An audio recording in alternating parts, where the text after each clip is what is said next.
사업자들이 탈세 많이 하죠. 근로자들 탈세 안 하죠. 부자들이 탈세 많이 하죠. 서민들이 탈세 안 하죠. 근데 실제로 그래요? 제가 사업하면서 느끼기로는 전혀 그렇지 않거든요. 사업자가 이제 직원 채용해가지고 4대 보험 신고하고 다 해야죠 라고 하면 이분들이 뭐라 그러냐면 사실 세금 내기 싫잖아. 이거 세금 내기 싫은 마음이야. 부자들만 그래? 사업자들만 그래? 아니잖아.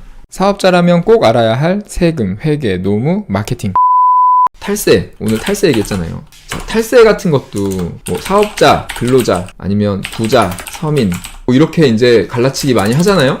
자, 탈세 누가 많이 해요? 보통 탈세 얘기하면 사업자들이 탈세 많이 하죠. 근로자들 탈세 안 하죠. 부자들이 탈세 많이 하죠. 서민들이 탈세 안 하죠. 보통 뭐 유튜브에서 얘기하는 거 보면 그런 것 같아. 근데 실제로 그래요? 실제로 탈세를 사업자들이 많이 하고 부자들이 많이 하고 근로자들 안 하고 서민들 안 해요? 제가 사업하면서 느끼기로는 전혀 그렇지 않거든요. 실제로 그 탈세하는 어떤 그 금액의 총량을 보면 이쪽이 더 많을 수도 있을 것 같은데 훨씬 더 많을 수도. 왜냐면 제가 아까 인건비 이렇게 신고된다 그랬죠. 좀 영세한 사업자들, 소규모 동네에 있는 식당들 뭐 이런 자영업자들, 사업장들 보면 직원을 썼을 때 이제 이런 걸 다 해야 되거든요. 이런 걸 해가지고 직원한테 급여 줄 때 이제 원천세 다 원천징수 해야 되고 뭐 신고하고 이런 걸 우리가 해주는 건 차치하더라도 어쨌든 정상적으로 법을 다 지키면서 하려면 인건비 신고를 제대로 하려면 예를 들어서 월급을 200만 원을 주면은 20만 원 정도를 떼야 돼요.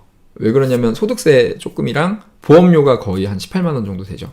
직원이 한 9% 정도 내니까. 그리고 그게 사실 직원이 뭐 이렇게 많이 내 하지만 사업자는 더 많이 내야 돼요. 사업자는 월급 준 거에 10%를 또 내줘야 돼. 그래서 월급 200만 원 주면은 4대 보험 고지서가 거의 40만 원짜리가 날라오거든요. 직원 한 명당. 그러면은 이걸 내야 돼 내가. 그러면 20만 원 떼고 내가 20만 원 더해가지고 40만 원을 내는 거거든요. 근데 이렇게 해야 돼요. 이렇게 해야 되는데 사업자가 이제 직원 채용해가지고 4대 보험 신고하고 다 해야죠 라고 하면 이분들이 뭐라 그러냐면 나 안 하는 건데 나 그런 거 하기 싫은데 이게 열에 9도 아니야. 열에 10명이야 사실. 사실 세금 내기 싫잖아. 이거 세금 내기 싫은 마음이야. 부자들만 그래? 사업자들만 그래? 아니잖아. 뭐 사업자라고 부자는 아닌데 아무튼 이렇게 해봤어요.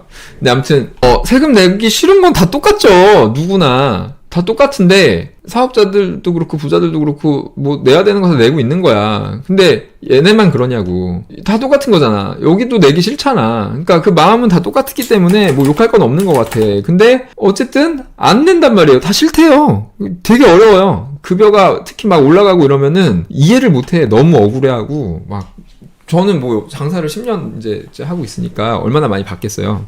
너무 힘들어요. 그러니까 제가 이 입장에서는 이 인건비 비용 처리를 하려면 내가 10% 더 내주더라도 비용 처리를 하는 게 훨씬 이득이거든요. 보험료 4대 보험료 10% 내줘도. 근데 그렇게 다 정상적으로 하고 싶어도요. 이 직원들이 거부를 하는 경우가 너무 많아가지고 못해. 저희뿐만 아니라 이제 전국에 이제 이런 소규모 뭐 자영업자 몇백만 시대 이러잖아요. 거기 있는 직원들은 1000만 명은 넘겠죠? 그러니까 그 많은 사람들 중에서 이거 정상적으로 다 세금 신고하고 보험료 납부하고 하는 사람이 얼마나 되냐. 이거 뭐 일하면서 3.3% 받는 분들 되게 많죠? 그 보험료 한 20% 안 내는 거예요. 그렇게 하면. 그거 다 탈세잖아. 그것도. 얼마나 많냐. 그러니까 탈세를 얘기할 때 뭐 사업자가 어쩌고 저쩌고 뭐 이런 얘기 할 필요가 없어. 뭐가 문제냐면은 탈세를 할게 만드는 그런 제도를 바꿔야지. 그러니까 지금 근로자들도 보시면 탈세뿐만이에요. 그거 실업급여 이런 거. 당연히 받아야 되는 거잖아. 안 받으면 바보처럼 거의 취급을 하던데 너무 많잖아. 제가 일부만 가지고 얘기하는 거 아니잖아요. 너무 많잖아요. 그러니까 하고 싶은 얘기는 뭐냐면 자꾸 사회가 이분화되고, 그러니까 제가 왜 굳이 이런 얘기를 하냐면 이제 유튜브에 이런 영상들을 제도 얘기를 올리고 주유수당, 임금명세서, 지급명세서 이런 영상들 자꾸 제도 문제 있다 이런 얘기 올리면은 이제 사업자분들은 다 공감을 하시죠. 근데 근로자분들이 오셔서 맨날 뭐 사업자 욕을 해요. 근데 이게 사업자 욕할 게 아니라니까.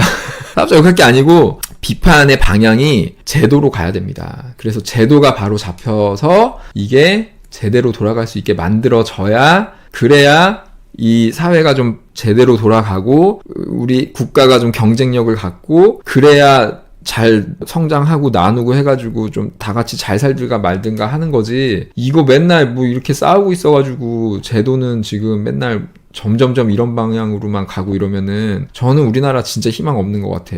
계속 이런 식으로 제도 만들어 가면은. 그래갖고 제도 얘기를 한 번씩 하는 거니까요. 언젠가 이런 얘기를 좀 해야지 뭐 하면서 있던 건데 얘기를 하다 보니까 얘기가 여기까지 왔는데요. 어쨌건 간에 우리가 이제 사회 구성원인데 한 명 한 명이 좀 바른 생각을 해가야 나라가 좀 잘 되지 않겠어요? 근데 지금은 뭔가 대단히 많이 잘못된 것 같아. 이게 모든 게 극단으로 가잖아요. 출생률도 그렇고, 자살률도 그렇고, 지금 경제 지표도 그렇고. 와, 진짜 이거 부자들 엄청나게 떠나가는 거 아시죠? 우리나라. 거의 1등이던데. 부자 유출 순위가. 나중에 어떻게 하려고 그래. 갈등 조장 좀 그만하고.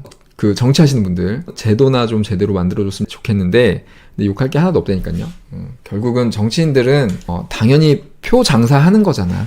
그러면은 사람들이 원하는 대로 해줄 수밖에 없는 거니까 결국은 우리가 좀 생각을 잘 하고 이런 거를 좀 목소리를 잘 내고 이런 방법밖에 없지 않나. 좀 시작은 편하지 않은 얘기로 시작해서 편하지 않은 얘기로 끝나긴 했는데 아무튼 이렇게 했지만 너무 중요한 얘기라고 생각을 하거든요, 개인적으로. 그래서 이런 얘기를 계속 좀 어떻게 저렇게 좀 해가 볼 테니까요. 같이 고민을 하고, 같이 좀 생각을 하고, 나누고, 그럴 수 있었으면 좋겠습니다. 감사합니다. 좋은 하루 되세요.